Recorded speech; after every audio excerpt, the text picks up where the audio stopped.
이번 주 바이블 타임의 순서는 예레미야서죠. 예레미야서를 우리가 지금 읽고 있습니다. 예레미야서는 대예언서에 속한 책으로 아나도 출신의 선지자 예레미야에게 임한 유다를 향한 하나님의 예언의 말씀입니다. 예레미야는 BC 627년 요시야 왕 13년 때 선지자로 부름받고 유다의 마지막 왕인 시드기야까지 약 40년간을 유다의 메시지를 전했던 그런 선지자였습니다. 사실 예레미야는요, 선지자로서 아주 파란만장한 삶을 살았습니다. 당시 유다는 하나님의 뜻을 온전히 전하는 그러한 옳은 선지자, 참된 선지자보다도 그저 백성들의 마음을 위로하는 데만 급급했던 거짓 선지자들이 많았습니다. 그러다 보니까 이 민족의 위기 앞에서 하나님의 뜻을 전하는 예레미야는 오히려 사람들에게 핍박을 받았습니다. 모욕을 당했습니다. 무시를 당했습니다. 실로 죄가 관영한 이 세상 속에서 예레미야는 홀로 외롭게 싸웠던 영적 지도자였다, 그렇게 말할 수 있겠습니다. 오늘 우리가요, 예레미야서를 읽으면서 곰곰이 생각해 봐야 될 것이 하나 있습니다. 우리가 신앙생활하면서요, 그저 내 마음이 위로받고 격려받는 것이 가장 중요한 이 영적 가치인가는 좀 돌아볼 필요가 있어요. 여러분, 이민생활이 사실은 일주일간 열심히 우리가 살다 보면 힘들지 않습니까? 그러면 이제 너무 힘이 드니까 주일날 교회에 오면 좀 편안한 얘기, 위로 주는 얘기, 재밌는 얘기, 좀 목사님이 좀 편안하게 좀 우리를 해줬으면 좋겠는데, 때로는 회개하라고 하고 죄 얘기하고 그러면 너무 마음이 무겁잖아요. 좀 위로되는 좀 얘기 들었으면 좋겠다라고 하는데, 정말 그런 내가 위로받는 얘기만 듣는 것이 바른 일일까요? 그 부분에 대해서 사실 예레미야가 아주 콕 집어서 얘기하고 있는 겁니다. 이런 신앙이라고 하는 것은 내가 듣고 싶은 얘기, 또 내가 누리고 싶은 것을 누리는 것이 아니라 하나님이 누리게 해주시는 역사, 또 하나님의 말씀을 듣는 것, 그분의 뜻대로 따라가는 것이 신앙생활이다라고 하는 것을 오늘 예레미야가 정리해주고 있다라고 볼 수가 있겠습니다. 자, 여러분, 오늘 우리가 주의 말씀을 따라가는 믿음의 사람으로서 예레미야서를 우리를 통해서 하나님의 마음을 좀 발견할 수 있으면 좋겠습니다. 제가 오늘 이 설교 제목을 하나님의 열심이라고 정했는데, 그 이유는 하나님께서 당신의 백성을 깨우치기 위해서 때로는 연약한 선자를 통해서라도 끝까지 말씀을 주시는 그분의 열심이 있다라는 생각이 들었기 때문입니다. 사실 하나님께서요, 사람이 마음에 안 들면 한순간에 다 쓸어버릴 수 있잖아요. 한순간에. 그렇죠? 노아의 방주 때처럼 그냥 한순간에 다 쓸어버릴 수 있는데, 하나님께서는 끝까지 참으시는 거죠. 왜 그렇습니까? 당신이 우리 인간과 행한 그 언약, 특별히 택한 백성과 주신 그 언약을 지키기 위해서 끝까지 참으시는 것을 볼 수가 있습니다. 오늘 본문을 통해서 바로 그 말씀을 확인해 보자는 겁니다. 자, 예레미야서는요, 남유다 마지막 시대에 주시는 하나님의 간곡한 영적인 메시지죠. 주제는 간단합니다. 너희가 정말로 참으로 회개하고 주께 돌아오면 살 것이다. 그것이 바로 예레미야의 주제입니다. 근데 문제는 유다 백성들이 그의 주의 말씀들을 듣고도 깨닫지 못하고 결국은 자기의 생각대로 주의 길을 걸어가다가 망하고 말았다는 사실입니다. 예레미야는 그걸 다 봤죠. 이 유다가 철저히 BC 586년에 망하는 것을 철저히 봤어요. 그래서 슬퍼서 애가까지 적었던 사람이 바로 예레미야 아닙니까? 눈물의 선지자 아니겠습니까? 사실 우리가 이러한 모습 보면서 이해가 되지 않을 때가 있습니다. 하나님께서 회개의 기회를 주셨음에도 불구하고 어떻게 그렇게 회개하지 않고 그렇게 완악하게 끝까지 신앙생활 할까? 그렇게 죄의 길을 걸었을까? 이렇게 생각이 들 때마다 야, 이스라엘 백성들이 참 어리석구나라는 생각을 해보게 되지만, 사실 여러분, 오늘 본문을 조금만 깊이 묵상해 보더라도 우리들의 삶과 그 어리석은 이스라엘 백성의 삶이 그렇게 무관하지 않다는 것을 우리가 금세 알게 됩니다. 자, 우선 하나님께서 왜 유다 백성들을 징계하려고 하시는지 그 이유에 대해서 2장 13절 말씀에서는 이렇게 말하고 있습니다. 제가 읽어보겠습니다. 내 백성이 두 가지 악을 행하였나니 곧 그들이 생수에 근원되는 나를 버린 것과 스스로 웅덩이를 판 것인데 그것은 그 물을 가두지 못할 터진 웅덩이들이다, 이렇게 말씀하셨습니다. 자, 하나님과 이스라엘 관계는요, 언약의 관계입니다. 근데 이 관계를 성경은 뭐 어떻게 표현하고 있냐면 혼인 관계를 통해서 이 언약의 관계를 설명해내고 있어요. 신랑과 신부가 서로 하나 되어서 그 관계를 지키기 위해서 성실함을 다하는 것이, 그것이 바로 언약 관계다라는 것을 얘기하고 있어요. 하나님은요, 그 관계를 지키기 위해서 성실을 다하셨습니다. 문제는 뭡니까? 이스라엘 백성들이 그 혼인 언약 관계를 지키지 아니하고 자꾸 하나님만 바라봐야 되는데 다른 사람을 바라보고 마음이 흔들리고 세상을 바라보고 그랬다고 하는 사실을 얘기하고 있는 거죠. 그러면서 하나님께서 두 가지 악을 행했다라고 말을 하는 겁니다. 하나는 뭐냐면 생수의 근원이 되는 나를 버렸다라고 말씀하는 거예요. 이 말은 뭐냐면 하나님을 삶의 근본으로 삼지 않았다.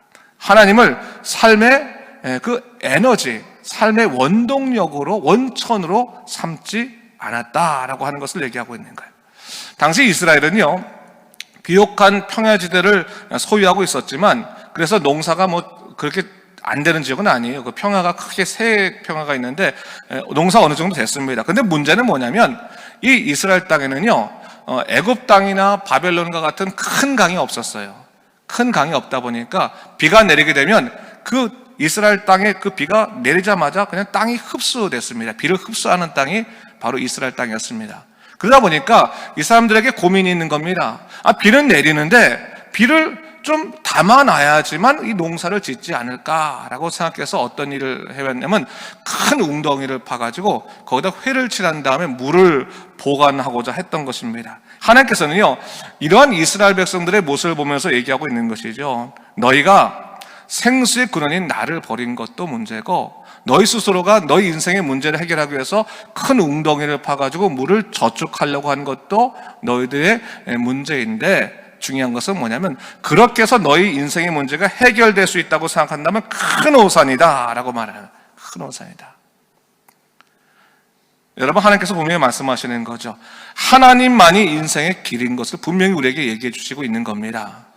하나님을 떠나서 아무리 인생의 계획을 아주 우리가 거창하게 잡고 또 치밀하게 잡는다고 해서 거기에서 해결책이 나오는 것이 아니라고 하는 것을 사실 예레미야를 통해서 말씀해주고 있는 것이죠. 여러분, 웅덩이를 파서 결국 뭘 하겠습니까? 당시 이스라엘 백성들은요, 서로 간에 재력이 달랐어요. 재력이. 어떤 사람은 웅덩이를 파도 조그만하게 팔 수 있었고요, 어떤 사람은 웅덩이를 파도 크게 팔 수 있었단 말이죠. 재력이 있는 사람들은요, 웅덩이를 크게 파놓고 난 다음에 물을 담아놓고 나면, 야, 내가 이렇게 물을 많이 담아놨으니까 올해 농사는 문제 없겠다라고 생각하지 않았겠습니까? 그렇죠? 또 어떤 사람은 물이 없어서 다리만 동동거리고 있지 않았겠습니까?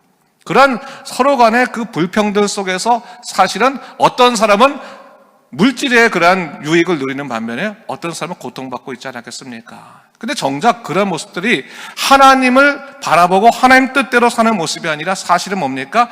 자기를 우상화시키고 자기의 유익을 위해서 사는 삶과도 같았다고 하는 것을 얘기하면서 하나님께서 그걸 지적하고 있는 거죠. 그 대표적인 책망의 말씀이 바로 오늘 본문인 예레미야서 7장의 말씀입니다. 자, 예레미야 7장의 말씀은요, 성전에 관한 말씀이에요. 성전. 여러분, 이스라엘 백성에 있어서 신앙의 가장 중요한 핵심이 뭐냐라고 말하면 한마디로 말할 수 있어요. 성전입니다. 성전. 성전이 그들에게 가장 큰 신앙의 근간이었습니다. 유대 율법에 의하면요, 이스라엘의 그 장정들은 1년에 3번씩, 적어도 3번은 절기 때 예루살렘에 나와서 성전에 나와서 제사를 드려야 됐습니다. 그래서 이런 식으로 형성된 이 성전 신앙은 이스라엘 백성들에게는 가장 위대한 신앙으로 그렇게 여겨지고 있었습니다. 그런데 하나님께서 오늘 뭘 얘기하고 계시는 겁니까? 오늘 본문 말씀에서 네가 이렇게 열심히 하는 그 성전 신앙, 성전에 관한 그런 믿음이, 또 종교적인 열심이 나를 위한 예배이냐 아니면 너 자신을 위한 것인지 한번 돌아봐라 라고 하는 거예요. 정말 나를 사랑해서 드리는 것인지 아니면 네 자신의 어떠한 만족을 위해서 하는 건지 한번 돌아봐라 라고 하는 거예요. 자, 오늘 본문을 보게 되면 하나님께서 예레미야에게 명하시기를 여호와의 집 문 앞에 서서 여호와께 예배하러 이 문에 들어오는 자에게 선포하라고 말씀하시면서 3절과 4절에 이렇게 말씀하십니다. 한번 제가 읽어보겠습니다. 만군의 여호와 이스라엘의 하나님께서 이와 같이 말씀하시되 너의 길과 행위를 바르게 하라. 그리하면 내가 너희로 이곳에 살게 하리라. 너희는 이것이 여호와의 성전이라, 여호와의 성전이라, 여호와의 성전이라 하는 거짓말을 믿지 말라 했어요. 하나님께서는요, 참 다른 선지자들에게는 이렇게 곤란한 그런 명령을 많이 안 하셨는데 이 예레미야에게는 곤란한 명령을 참 많이 하셨어요. 예레미야 보고 시킨 겁니다. 야, 넌 성전 앞에 가가지고 성전 딱 문 앞에서 이제 여호와께 제사를 드리려고 오는 사람들, 예배 드리려고 오는 사람들에게 향해서 외치라는 겁니다. 여기가 여호와의 전이라, 여호와의 전이라, 여호와의 전이라는 거짓말 믿지 마세요라고 말하라고 하는 거예요.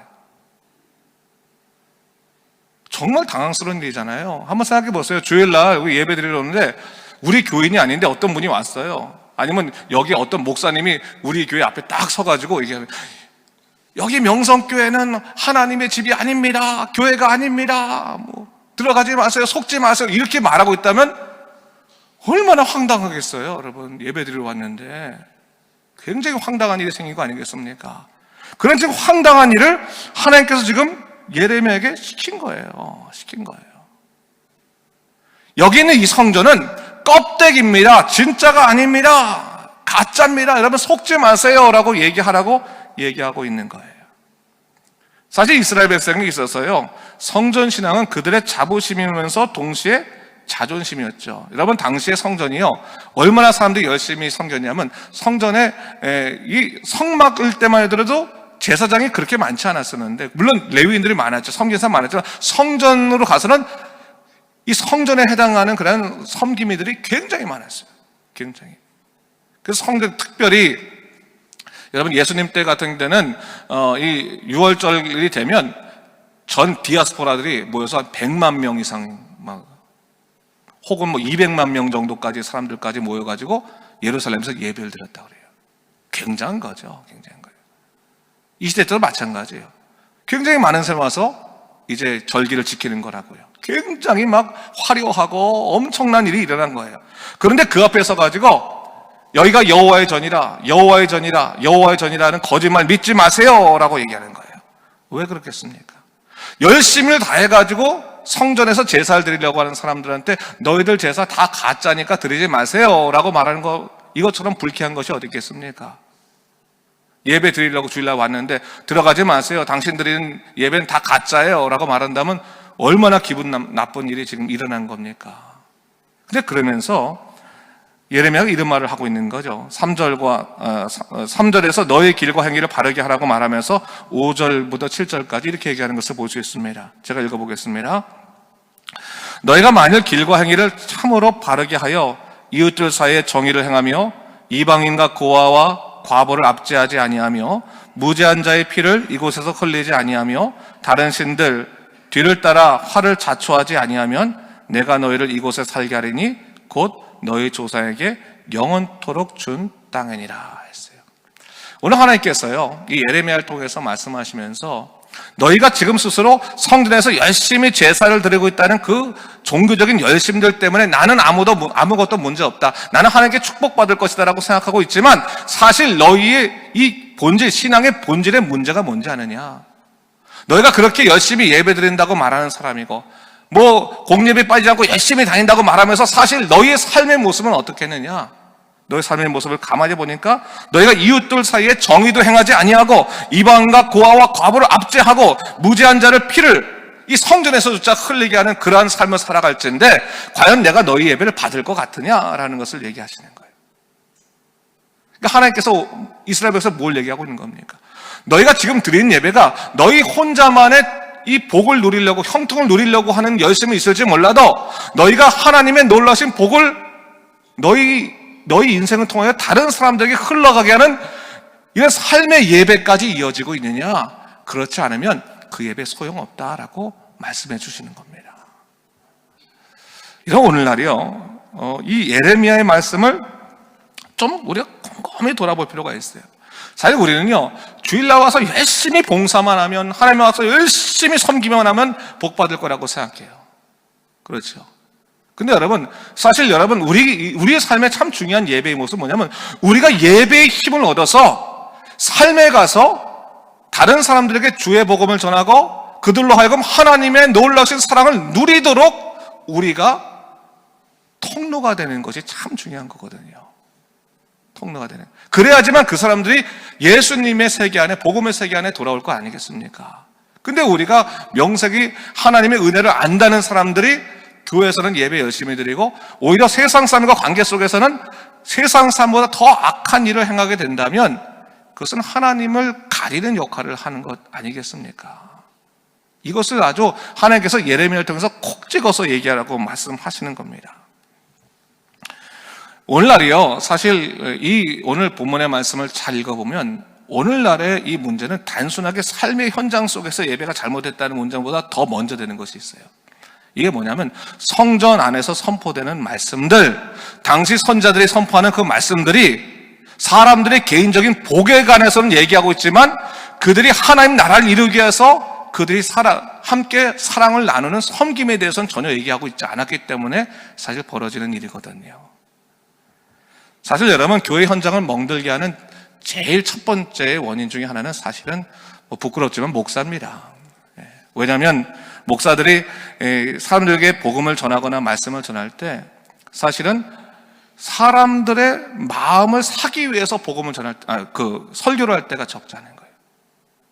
그래서 여러분, 이 설교라고 하는 것이 사실 참 중요한 건데, 설교라고 하는 것이 때로는 하나님의 뜻에 의해서 전해질 수도 있는 거지만 때로는 하나님의 뜻과 전혀 상관없이 전할 수 있는 가장 어떻게 보면 왔다 갔다 할 수 있는 위험한 위치에 처해 있는 것이기도 해요, 사실은. 그래서 실제로 신학자들이 굉장히 이 부분에 대해서 오랫동안 고민했던 부분이 있는 겁니다. 근데 여러분, 이걸 보면 8절 말씀 보세요. 8절 말씀. 8절 말씀 이렇게 얘기하고 있어요. 보라, 너희가 무익한 거짓말을 의존하는도다 해서 8절 말씀에 보라, 너희가 무익한 거짓말을 의존하는도다.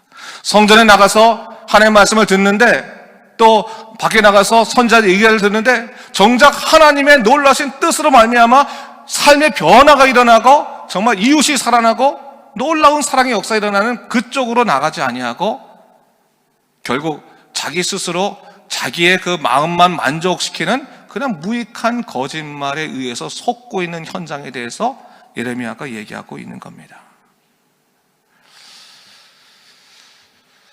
참 이게 참 여러분, 우리가 고민해야 될 문제라 생각해요. 목사인 저부터 부끄럽고 고민해야 될 문제라고 생각하고, 여러분 이런 거 있잖아요. 이 강청기도라고 하는 말도 여러분 우리가 참 많이 썼는데, 여러분 강청기도 조심해야 될 문제예요. 여러분, 우리가 하나님께 정말로 마음을 다해서 기도하는 것은 참 중요한 일이지만 하나님의 마음을 바꾸기 위해서 막 고집 부려서 기도하는 것을 모범적인 기도로 생각하면 여러분, 거긴 문제가 많이 있어요. 하나님께서 원치 아니하시는 거거든요. 하나님께서 반대하시는 거거든요. 근데 하나님의 마음 바꿔서라도 내 의견을 관철시키고 싶다고 해서 신앙생활하는 것이 과연 올바른 신앙생활인가?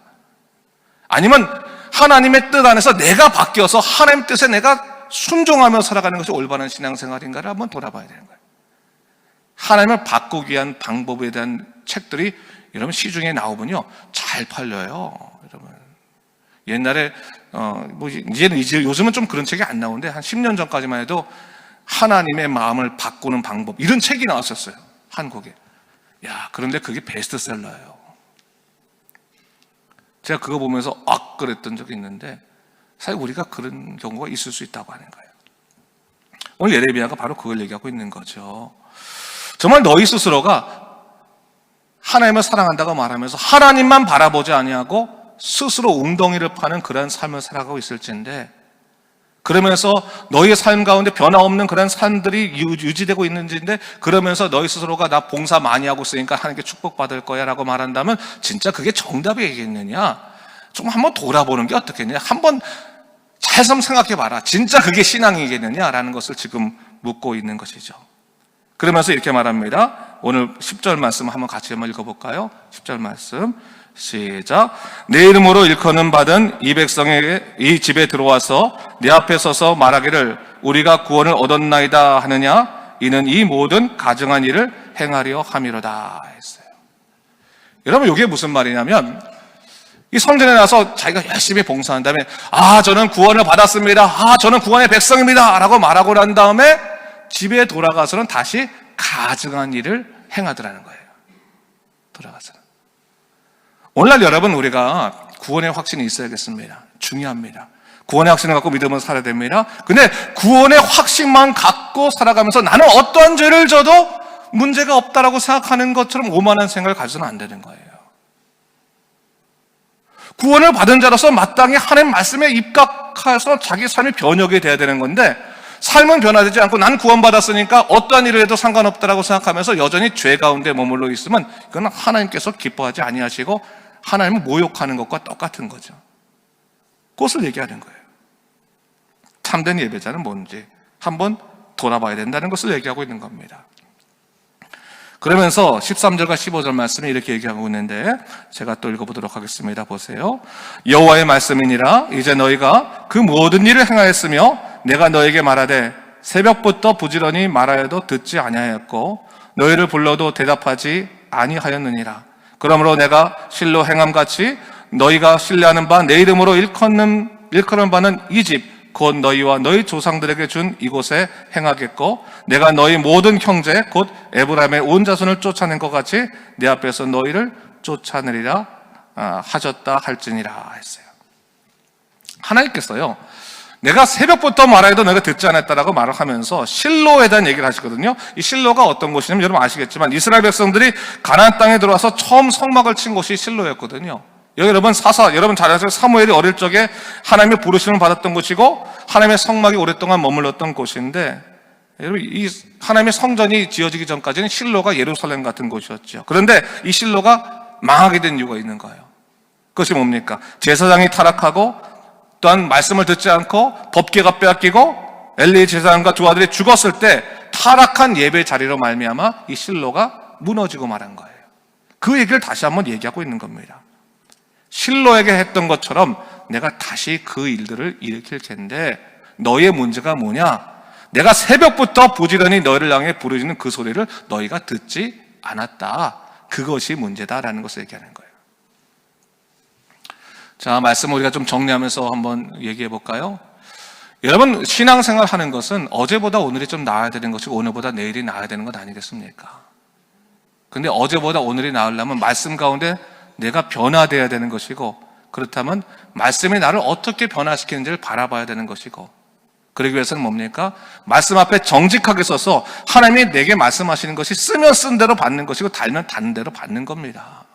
여러분, 와서 여러분 듣고 싶은 얘기를 들으려고 교회 오는 것이 아니라 하나님 말씀을 통해서 내가 때로는 가슴 아프고 힘들고 그러더라도 변화되어 가기 시작하면 거기에서부터 하나님의 말씀이 살았고 운동력이 있어 좌우의 날선 어떤 것보다 예리하여 혼과 영감이 관절과 골수를 찔러 쪼개기까지 한다고 하는 그 놀라운 역사를 우리가 누리게 되는 거죠. 분명한 것은 그렇습니다. 경건의 모양으로 승부를 거는 것이 아니라 경건의 능력으로 사는 것일진데, 교회는 마땅히 하나님께서 하시는 그 놀라운 역사의 통로가 될 줄로 믿습니다. 여러분, 이것이 저는 그런 거예요. 우리 교회가 앞으로 열심히 일을 해가지고 교회가 성장하는 데만 목적을 두고 있다면 여러분 그것은 성장하는 것이 아니라 살이 찌는 것으로서만 끝날 수도 있어요. 여러분, 교회가 성장한다는 것은 키가 크는 거죠. 그리고 키가 크면서 당연히 우리의 생각도 더 넓어져가지고 마땅히 청년으로서 해야 될 일들을 하는 것 아니겠습니까? 생각도 커지고 성숙되는, 동시에 다 성숙되는 거잖아요. 근데 몸만 커지면 사실은 그게 비대하게 되는 거예요. 근데 몸만 커지는 가장 큰 이유 중에 하나가 뭐냐면 모든 사람이 들어와서 하나님 저 축복 주세요, 저 복 주세요, 저 많은 것 이루어서 그것만 얘기하면, 자기를 향한 축복만 바라고 있으면, 복을 기원하고 있으면 여러분 거기서는 우리는 비대해지는 거예요. 비만이 되는 거예요. 하나님이 어느 정도 우리에게 은혜 허락했으면 그 다음부터 내 삶의 부분이 다른 사람들을 위해서 또 복음이 없는 곳을 위해서 어떻게 내가 사용될 것인가를 고민하고 자꾸 복음의 통로가 되어야 하는 겁니다. 복음의 통로가.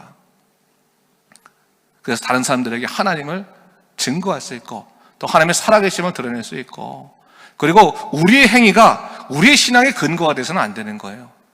다시 말해 우리의 공로가 우리 헌신 자체를 난 믿음이 좋은 거야 근거되는 것이 아니라 항상 하나님 앞에 바로 서서 하나님 중심으로 나를 돌아보고 말씀으로 나를 돌아보고 믿음으로 살도록 우리가 바로 서야 된다고 하는 것을 우리가 명심해 볼 필요가 있겠습니다. 사랑하는 성도 여러분, 오늘 예레미야 말씀은요, 사실 예레미야는요 요시야라고 한다면 종교개혁을 일으킨 사람이잖아요, 그렇죠? 요시야 때부터 시드기야 완전히 폐역해서 멸망당한 그 마지막 왕까지 다 본 거예요. 어떻게 보면 이스라엘의 퇴락을 본 거거든요. 퇴락. 무너져 내려가는 걸 보면서 어떤 얘기가, 야 너희들 말씀 잃어버리면 안 돼. 너희들 정말 하나님 뜻대로만 해야 돼. 하나님만 바라봐야 돼. 너희들 하는 행위를 통해서 너희 스스로 잘하고 있다고 생각하면 안 돼. 말씀을 통해서 새롭게 거듭나야 돼. 완전히 새롭게 매일매일 바뀌어야 돼 라고 지금 얘기하고 있는 겁니다. 혹시나 여러분, 제가 뭐 이런 얘기했다고 여러분들이 갑작스럽게 혼란할 필요는 없고요. 혹시나 여러분 생각할 때 이보다 좋을 수는 없다라고 하면서 여러분 스스로가 만족하는 삶을 살고 있을 때 여러분이 정말로 다른 사람들에게 하나님의 사랑을 전하고 있는 퍼센테이지가 얼마나 되는지 한번 돌아보십시오. 혼자 만족하며 신앙생활하고 있는 건지, 나의 신앙생활이 지금 흘러가고 있는지, 생수의 강이 흘러가는 것처럼 흘러가고 있는지 한번 돌아볼 필요가 있는 겁니다. 하나님께 은혜를 받았으면 그 은혜는 반드시 뭐예요? 흘러가야 된다고 하는 것을 원칙 삼아서 사는 것이 마땅한 것 같습니다. 나만 복 받으면 안 되는 거잖아요, 그렇죠? 하나님의 복은 공유돼야 되는 것이고 섬겨져야 되는 것이고 나누어지는 거야 되는 것이기 때문에 여러분들이 하나님께서 여러분 좀 많은 것을 주셨으면 그건 여러분 것 아니라고 생각하시고요. 여러분 이제부터 내가 어떻게 나눌 것인지를 좀 생각해 보십시오. 여러분이 어려울 때 또 하나님께서 여러분의 또 형제들을 통해서 위로받게 하시잖아요. 동시에 마찬가지입니다. 여러분들이 좀 나아지셨으면 시간이건 물질이건 뭐든지 상관없이 또 말씀도 마찬가지. 말씀 공부했으면 혼자 갖지 마시고 옆에 또 가르치시고 함께 하면서 자꾸 공유하십시오. 그래서 하나님의 나라가 온전히 건축되고 믿음으로 굳건히 사는, 그래서 항상 하나님께서 기뻐하시는 우리 영적 공동체. 그래서 여러분 우리 교회는 교인들도 또 다른 사람들도 와서 이 교회는 정말 하나님께 기히 사용하신 공동체입니다. 말씀이 살아있습니다. 여기에는 좀 섬김이 살아있습니다. 정말 사람의 사랑이 살아있습니다. 이렇게 전할 수 있는 그런 일들이 있으면 좋겠다는 생각이 듭니다. 그런 믿음 가운데 살아가는 여러분 되시기를 주님의 이름으로 축원합니다. 기도하겠습니다.